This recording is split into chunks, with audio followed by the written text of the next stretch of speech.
los versos del 4 al 9, y en el nombre del Padre, del Hijo y del Espíritu Santo leemos la palabra y dice así: Oye, Israel, Jehová nuestro Dios, Jehová uno es, y amarás a Jehová tu Dios de todo tu corazón y de toda tu alma y con todas tus fuerzas. Y estas palabras que yo te mando hoy estarán sobre tu corazón, y las repetirás a tus hijos, y hablarás de ellas estando en tu casa y andando por el camino, y al acostarte y cuando te levantes, y las atarás como una señal en tu mano, y estarán como frontales entre tus ojos, y las escribirás en los postes de tu casa y en tus puertas. Esto es palabra de Dios. Vamos, estaba titulando este sermón de hoy: ¿qué huella estamos dejando? Porque si usted mira su vida, usted va a ser consciente de cuántas personas han dejado huellas profundas en su ser, muchas veces para bendición, y también va a haber huellas que han dejado que no son gratas ni siquiera de recordar, pero que están ahí. Lo que quiere decir que no puede pasar por alto en nuestra reflexión el saber que todos dejamos huellas en las vidas de aquellos que nos rodean, y especialmente en la vida de aquellos que el Señor ha puesto bajo nuestra protección y dirección. El texto bíblico que hemos leído es lo que se conoce como la Shemá. Es la oración por excelencia del pueblo judío. La aprenden, y eso es una cosa que tienen los judíos muy interesante. Ellos enseñan las cosas de memoria, incluso cuando el niño no entiende lo que está diciendo. Es decir, cuando la mente está vacía y no hay exceso de información extra, ya se van grabando los textos bíblicos y se va aprendiendo lo que es de memoria. Y ya después, con el tiempo, se entiende perfectamente lo que se está diciendo. Muchos de nosotros podemos tener el ejemplo de nuestra niñez. Yo recuerdo que lo primero que a mí me enseñó mi madre de memoria fue el Salmo 23. Y en aquel momento yo no sabía qué cosa era que preparara mesas ante angustiadores. Yo no entendía qué cosa era valle de sombra de muerte, pero ya yo lo tenía en mi mente, y con el tiempo lo fui teniendo también en mi corazón. Lo que quiere decir que este trabajo pedagógico del cual se está hablando aquí, y que los judíos lo llevan muy bien con la Shemá, a tal punto que se ora 2 veces al día, y en el tiempo de Jesús se iba a la sinagoga o al templo, y era la oración de la mañana y la oración de la tarde. También es la oración que todo judío tiene antes de morir. Es decir, la Shemá les acompaña todo el tiempo de sus vidas. Y si ustedes se percatan, comienza con la palabra oye. Y eso es exactamente lo que quiere decir Shemá. Escucha, aprende, pon atención a esta enseñanza que te voy a dar. Y la primera idea es que, fíjense ustedes que lo primero que dice es que Jehová nuestro Dios, Jehová uno es. Hay 2 ideas importantes en este pensamiento. El primero es que solo existe un Dios, y el privilegio que tenemos de que ese Dios sea nuestro Dios. Así que en este sentido, esta oración ya va siendo una confesión de fe. Hay un Dios, el Dios creador, el Dios todopoderoso, y tenemos el privilegio de nosotros ser parte de ese pueblo escogido, pueblo que sigue y ama y obedece a Dios. Pero también hay otra idea muy interesante. ¿Cuál es la respuesta que nosotros tenemos a que Dios nos haya escogido y nos haya llamado como pueblo suyo? Y dice aquí que lo que espera Dios de nosotros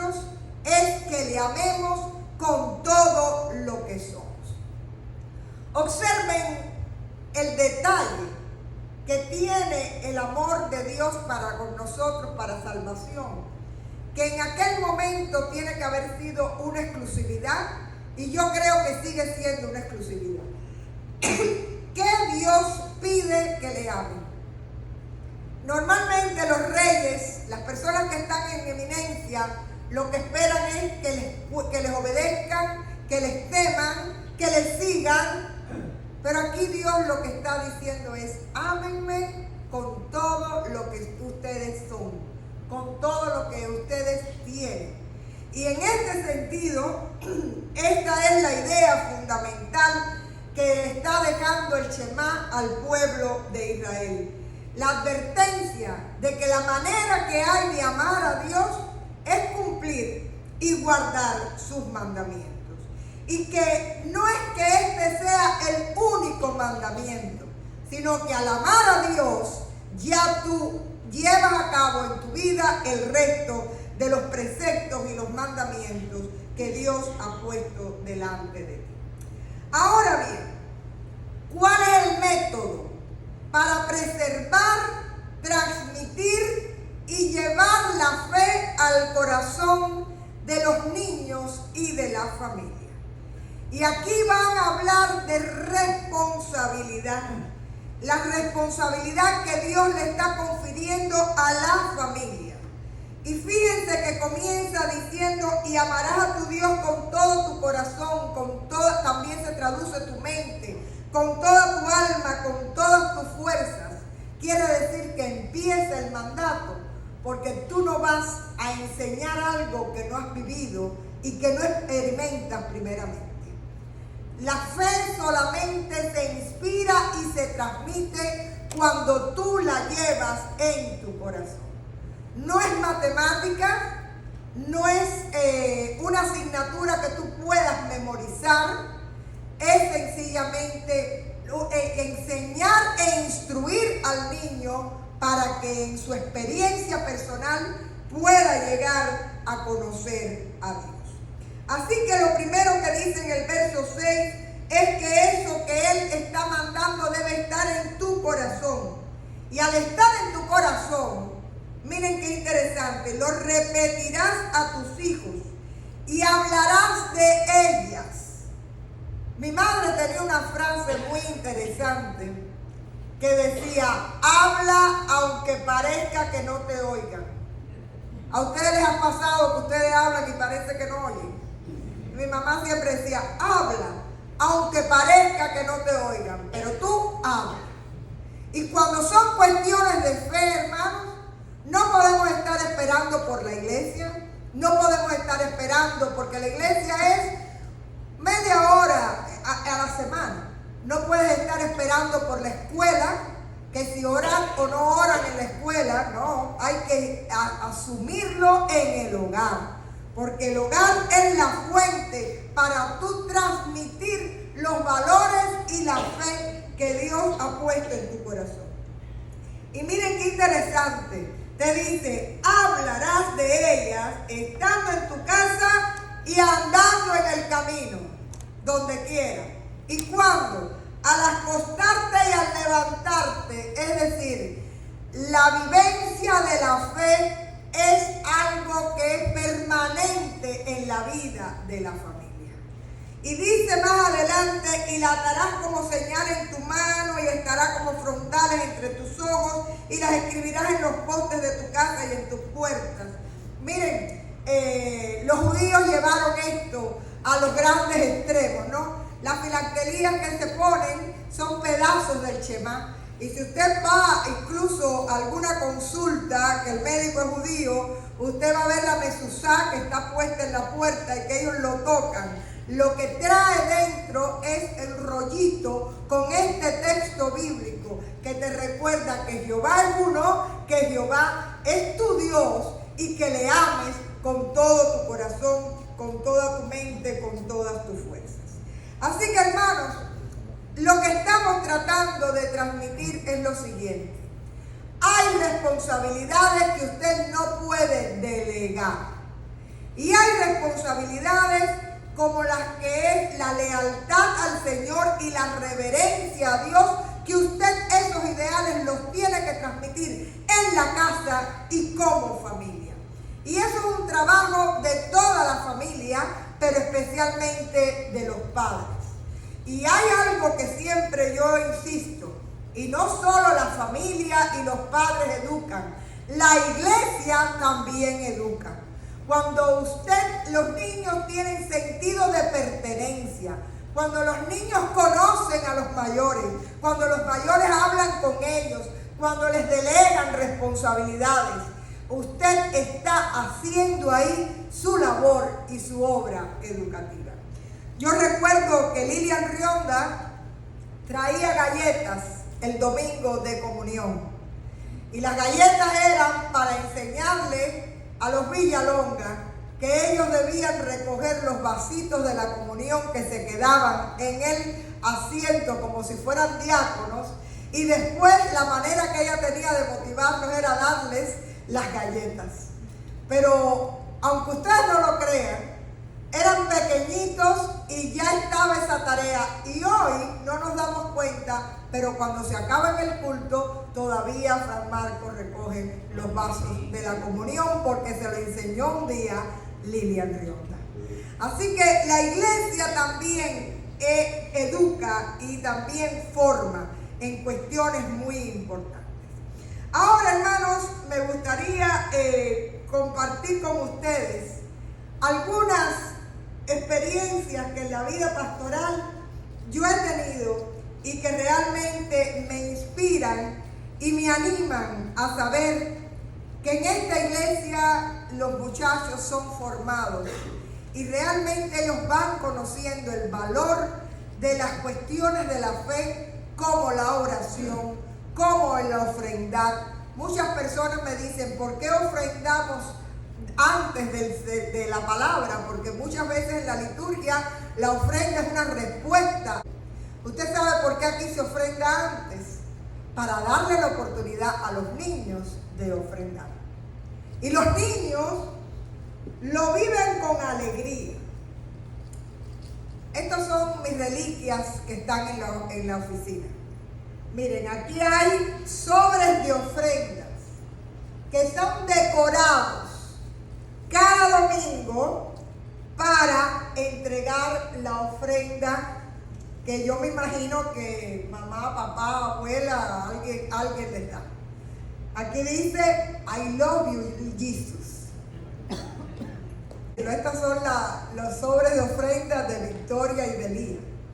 Ellas preparan su ofrenda y desde la noche anterior preparan sus sobres para ofrendar al Señor.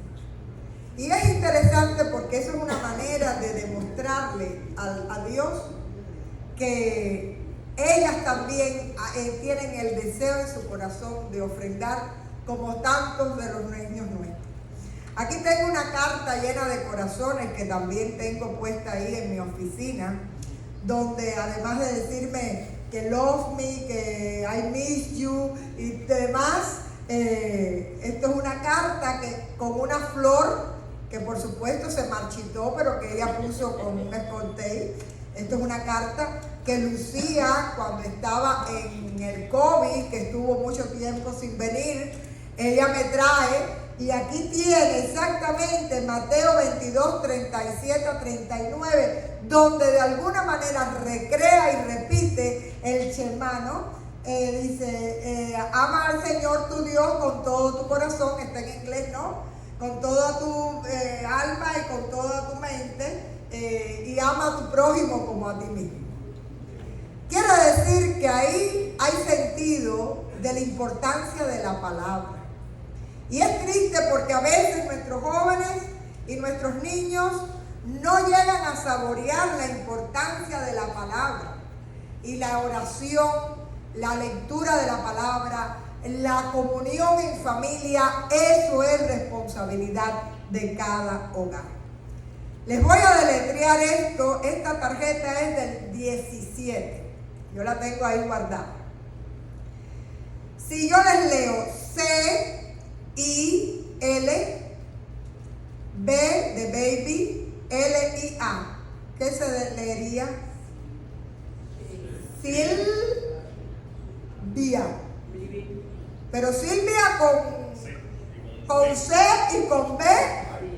Y esta es una tarjeta de oración de Frank Marcos. El día, el 19 de enero del 17, él pone una tarjeta de oración por Api y Silvia. Él escribió Silvia como pudo, pero él sabía lo que estaba pidiendo.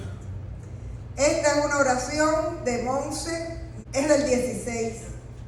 Y Monse escribía: yo quiero que mi papá venga pronto y que mi mamá tenga un buen trabajo. Pero hermanos, estas son algunas de mis reliquias, porque yo siempre digo que cuando tú instruyes al niño en la fe, nada le separa después de los caminos del Señor. Y aunque en un momento determinado nosotros creamos que estamos cayendo mal, yo les digo que en el camino y en el hogar, al acostarse y al levantarse, no se dé nunca por vencido, porque este es el tiempo que tiene usted para dejar una huella importante en la vida de las personas. Y voy a narrarles 2 o 3 historias que son reales. La primera es de una señora que era de mi barrio. Anastasia fue la persona que me ayudó a criar a Dania Beatriz cuando mami se fue y todo el mundo estaba acá. Y yo me quedé sola y Anastasia era quien me ayudaba. Y Anastasia fue una persona humilde del barrio, pero había una persona, una americana que se llamaba Miss Nelson, Mercedita Nelson, y va y Damaris, estoy oyendo la historia y la he oído porque esa era la iglesia de los padres de Damaris en Cuba, la iglesia presbiteriana de Versalles. Y aquella mujer salía después del almuerzo el domingo y le daba la vuelta a todo el barrio y era una línea de niños que iban detrás de ella. Entre ellos se contaba mi mamá, porque mi mamá iba a la iglesia metodista en la mañana a la escuela dominical y a la iglesia presbiteriana en la tarde a la escuela dominical. Y aquella mujer llevaba a todos esos niños a la escuela dominical de la iglesia presbiteriana de Versalles. No se imaginan ustedes que 70 años después, todavía de aquella línea de niños, había personas adorando y sirviendo al Señor, porque aquella mujer dedicaba el tiempo del domingo para recoger a todos los muchachos del barrio. Hay otra historia muy interesante que era de la iglesia metodista de Cienfuegos. Allí había un colegio americano muy reconocido, pero había una maestra en especial que preparaba todos los domingos la mejor escuela dominical que se puede dar. ¿Y saben cuántos alumnos tenía? 1. Ella preparaba el franelógrafo, era época de franelógrafo, yo no sé si cuántos de ustedes disfrutaron de aquello, ¿no? El franelógrafo con las imágenes, las historias, todas las cosas. Pasan los años y aquel único niño que había sido su estudiante fue el reverendo Ángel Fuster, quien llegó a ser el pastor, el primer obispo emérito de la iglesia metodista en Cuba. Uno de los grandes, digamos, de la fe en épocas del comunismo.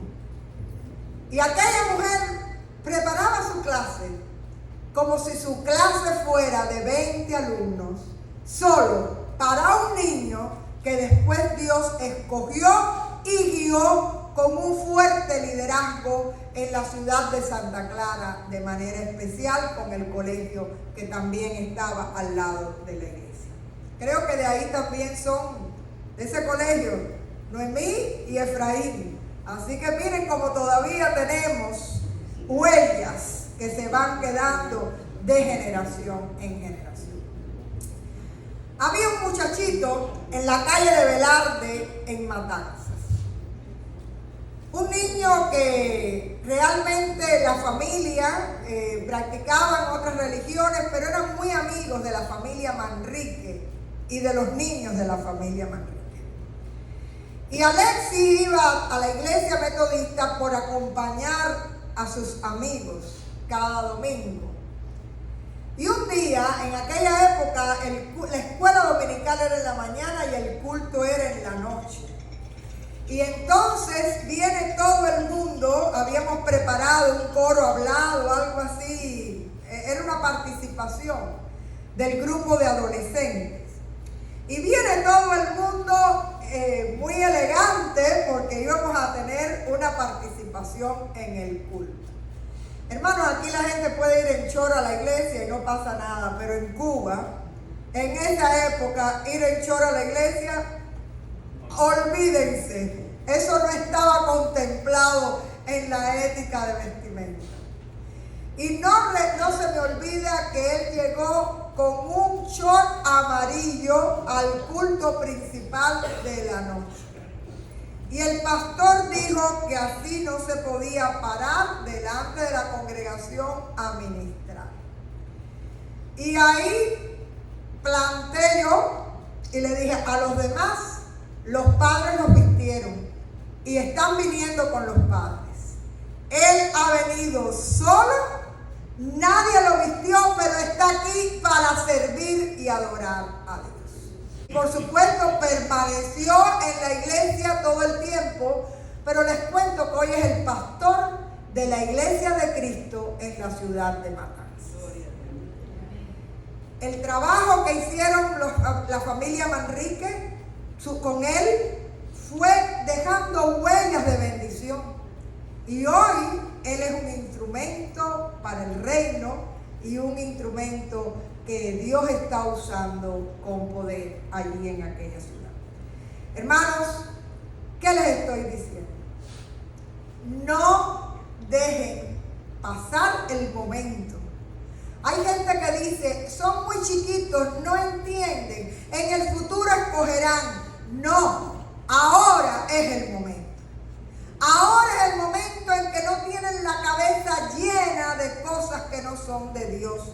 Ahora es el momento donde no hay una influencia que les esté arrastrando. Y en este momento, entiendan o no entiendan, a la hora de levantarse y a la hora de acostarse, si para usted es importante la fe, demuéstrelo. En la oración en la mesa, en la palabra diaria, en leer la Biblia con los muchachos antes de acostarse. Sea usted un mayordomo para su familia y en su casa. Y yo había titulado, ¿qué huella estoy dejando? Porque aunque usted crea que no, usted y yo también dejamos huellas. Por ejemplo, para mí, una imagen típica de mi madre eran sus libros devocionales y su lista de oración. Cada día después del almuerzo, ella oraba por muchos de ustedes. Tenía unas listas, Amanda las vio con su puño y letra, ¿verdad? Y su libro devocional siempre en oración. Si yo pienso, por ejemplo, en la memoria, Mesa y Lina tienen la memoria de su madre de rodillas orando frente a la ventana. Que yo les dije el día que me dijeron ora de rodillas, yo le dije, la primera presbiteriana que conozco que ora de rodillas. Pero lo hacía. Y miren la huella que dejó y la manera en que se les recuerda. Hay personas, por ejemplo, yo recuerdo siempre, mi tío tenía 6 hijos. Que mi tía era médico, mi tío trabajaba, había 6 muchachos, bueno, Damaris y Ricardo saben, pero lo que era estar pintiparado para ir a la iglesia y el devocional en la casa. Todo el mundo se sentaba y había lo que le llamaban en aquel tiempo el altar familiar. Eso se ha perdido. Pero David, yo creo que en tu casa también había altar familiar. Yo recuerdo a tu padre con el altar familiar. Hermanos, hay cosas que no podemos olvidar. Y que el día de mañana, cuando nosotros nos preguntemos qué huella estamos dejando, podamos mirar atrás y ver que hay generaciones que aman y sirven al Señor, porque nosotros fuimos responsables en nuestro momento y porque nosotros inspiramos la fe en el corazón de nuestros hijos, de nuestros nietos, de nuestros sobrinos, de aquellos que necesitaban nuestro aporte y sobre todo nuestro testimonio de vida. Porque las personas van a saber que es importante orar cuando lo vean a usted orar. Los niños van a saber que la palabra es importante cuando le vean a usted usar la palabra, escudriñar en la palabra, motivar a las personas a través de la palabra profética. Y la gente va a emprender que la iglesia es importante porque también su familia tiene que congregarse y adorar a Dios como un elemento importante.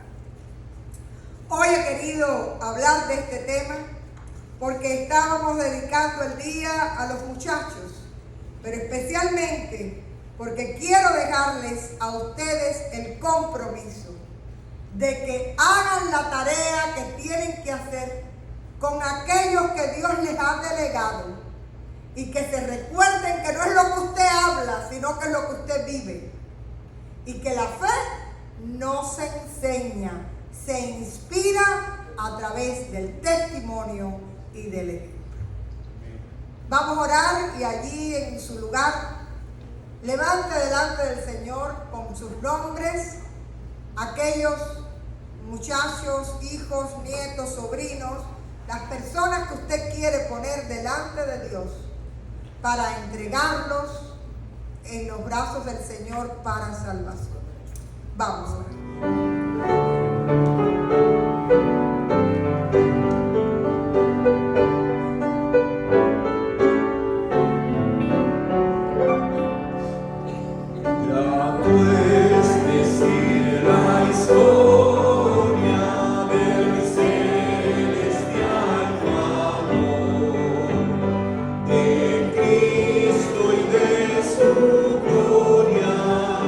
De Cristo y de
puedo